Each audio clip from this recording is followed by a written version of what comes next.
আমরা দেখলাম রাজ্যে দুর্গাপুজোগুলোকে অনুদান দেওয়া হলো, এবারে অনুদান বাড়ানো হলো এবং অপরদিকে আজকে আমরা যে রাজ্যের চিত্র দেখতে পাচ্ছি যে মুখ্যমন্ত্রী মমতা বন্দ্যোপাধ্যায় বন্যা যে এলাকাগুলোতে হয়েছে সেখানে ত্রাণ নিয়ে পৌঁছে গেছে। রাজস্বীদা রয়েছে এই মুহূর্তে, আমরা পশ্চিমবঙ্গে দুরকম ছবি দেখতে পাচ্ছি।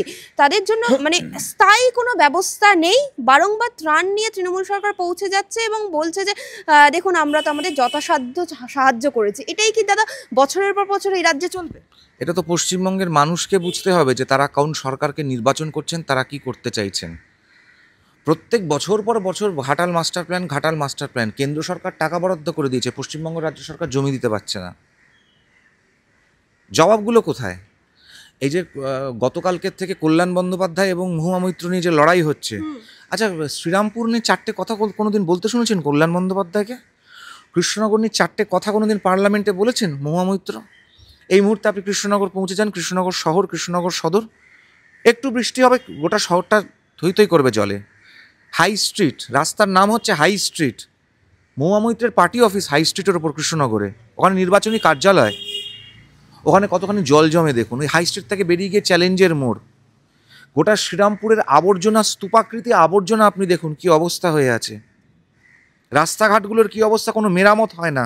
আপনি স্টেশন থেকে বেরিয়ে আপনি ডান দিক এবং বাঁ দিক দুদিককার যে কোনো একটা রাস্তা দিয়ে আপনি হাঁটুন শহরে ঢোকার, ওটা চন্দ্রপৃষ্ঠে হাঁটছেন না শ্রীরামপুর আপনি বুঝতে পারবেন না। কিন্তু কোনো কথা নেই, শ্রীরামপুরের জুট মিল বন্ধ হওয়া, একের পর এক জুট মিল। তাই নিয়ে কল্যাণ বন্দ্যোপাধ্যায় একটা শব্দ বলেছেন কোনোদিন?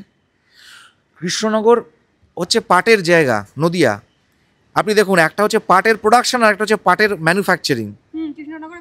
নদিয়া, কৃষ্ণনগর হচ্ছে পাট প্রোডাকশন আর শ্রীরামপুর হচ্ছে জুট মিলের জায়গা। দুজনের মধ্যে কোনোদিন পাট নিয়ে কোনোদিন লড়াই করতে দেখেছেন কোনোদিন? যে পাটটাকে কীভাবে পাটের প্রোডাকশন কীভাবে, জুট গুডস প্রোডাক্টস কীভাবে বাড়ানো যেতে পারে। কিন্তু আপনি প্রধানমন্ত্রীকে দেখেছেন বিশ্বের দরবারে গিয়ে বলছে যে প্লাস্টিক মুক্ত ভারতের, প্লাস্টিক মুক্ত পৃথিবীর অল্টারনেটিভ হচ্ছে পাট। শীতকালীন পোশাকের যারা ভিগান বলেন, যারা নিজেদেরকে, যে পশুর উল পড়তে যারা পড়েন না, তাদের অল্টারনেটিভ কি? দেখুন ইউরোপ কিন্তু ভিগানের দিকে এগোচ্ছে আস্তে আস্তে, বিরাট মার্কেট। তাহলে শীতকালীন পোশাকের অল্টারনেটিভ হচ্ছে কিন্তু পাটের সুতোর থেকে তৈরি করা কম্বল, জামা কাপড়, সমস্ত কিছু। কিন্তু এই নিয়ে কোনো লড়াই নেই। কত ভাতা দিতে পারলাম, কিছু কথা মাঝখান থেকে তুলে নিয়ে একটা টুইস্ট করে দিলাম। বাঙালির রাজনীতির সুরসুরি, মিথ্যা ন্যারেটিভ তৈরি করা।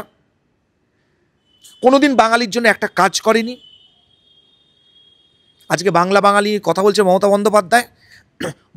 রাজীব গান্ধীর কথার জন্য ক্ষমা চেয়েছে। রাজীব গান্ধী মন্ত্রিসভায় কেন্দ্রীয় মন্ত্রী ছিল মমতা বন্দ্যোপাধ্যায়, যখন রাজীব গান্ধী বলেছিল Kolkata is a dead city. আমরা কিন্তু সেদিন রাজনীতি করিনি। কেন করিনি? কারণ 10 বছরের রাজত্বে, বামফ্রন্টের রাজত্বে পশ্চিমবঙ্গকে, কলকাতাকে মৃত শহর করে দিয়েছিল সিপিএম। ইন্ডাস্ট্রি চলে গেছে। 68, 69 অশোক কুমার নাইট এবং বিখ্যাত ভারতবর্ষে একজন শিল্পপতিকে অর্ধনগ্ন করে জিপিও থেকে তার অফিস পর্যন্ত হাঁটানো এসপ্ল্যানেড চত্বরে অন্তর্বাস পরিয়ে, সেই যে তিনি গেলেন এবং একের পর এক প্রতিদিন ক্যাপিটাল ড্রেনেজ করে তো ছিল কমিউনিস্ট পার্টি, কিন্তু সেটাকে টুইস্ট করেনি। আমরা কিন্তু সেদিন রাজনীতি করিনি। কিন্তু আজকে মমতা বন্দ্যোপাধ্যায়ের কতখানি রাজনৈতিক দেউলিয়া হয়ে গেছে যে ভাতার ভাঁওতাবাজি ছাড়া মমতা বন্দ্যোপাধ্যায় সরকার চালাতে পারবে না। কিন্তু অথচ আমরা দেখতে পাচ্ছি যে দিয়ে ক্রমশ রায় পিছিয়ে যাচ্ছে। 25% দিতে গেলে বলছে কোমর ভেঙে যাবে। তাহলে টাকাটা কোথায় যাচ্ছে? দিয়ে সরকারি কর্মচারীদের দেবে, সরকারি কর্মচারীদের ভোট ব্যাংক। আর সরকারি কর্মচারীরা তো ভোট কন্ট্রোল করতে পারবেন না।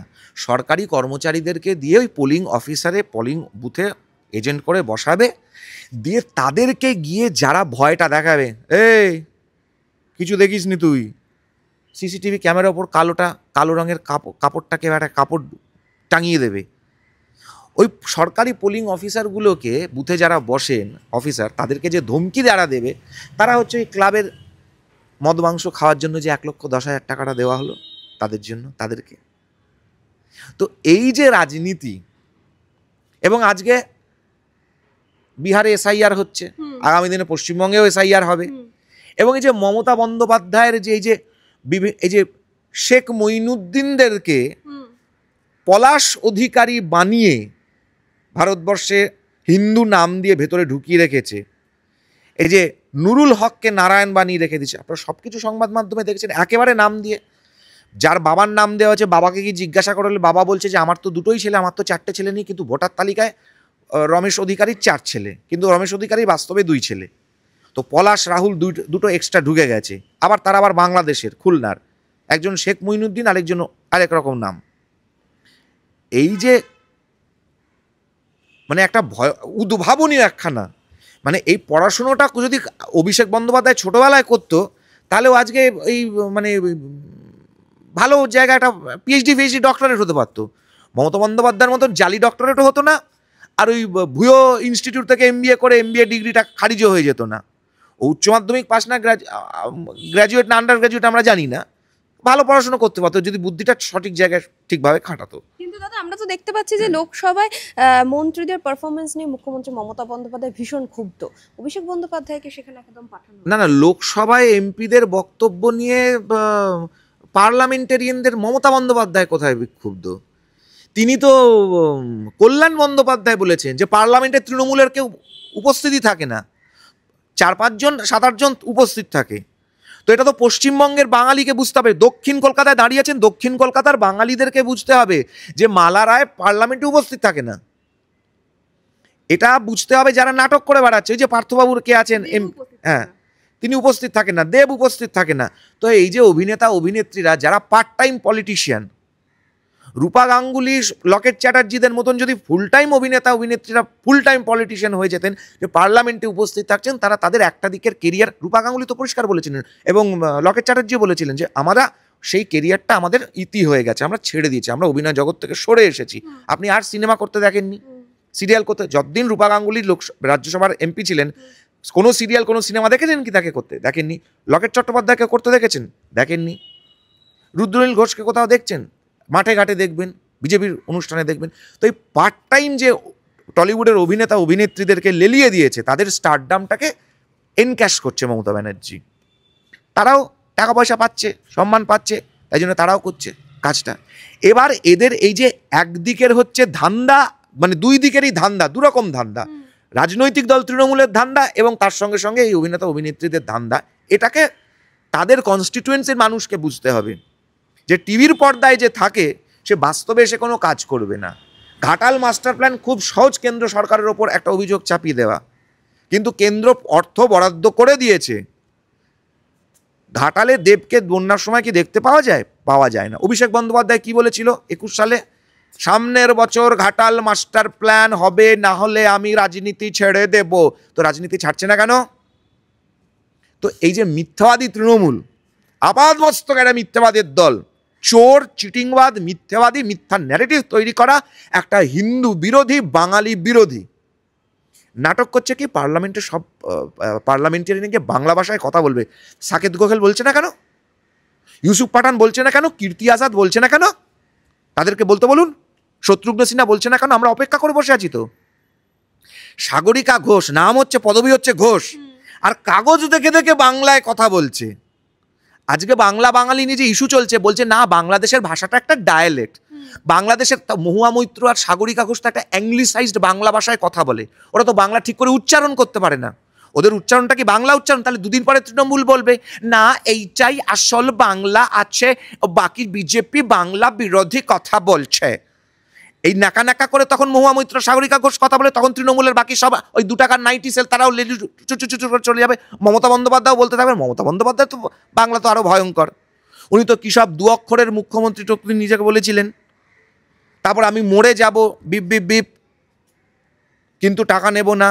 ওনার যে সমস্ত ভাষা, মমতা বন্দ্যোপাধ্যায় যে 2 অক্ষর 4 অক্ষরের গালিগালাজ শব্দ ব্যবহার করে পাবলিক মিটিংয়ে কথা বলেন, ওটা বাংলা ভাষা? ওটা কালীঘাটের ভাষা হতে পারে।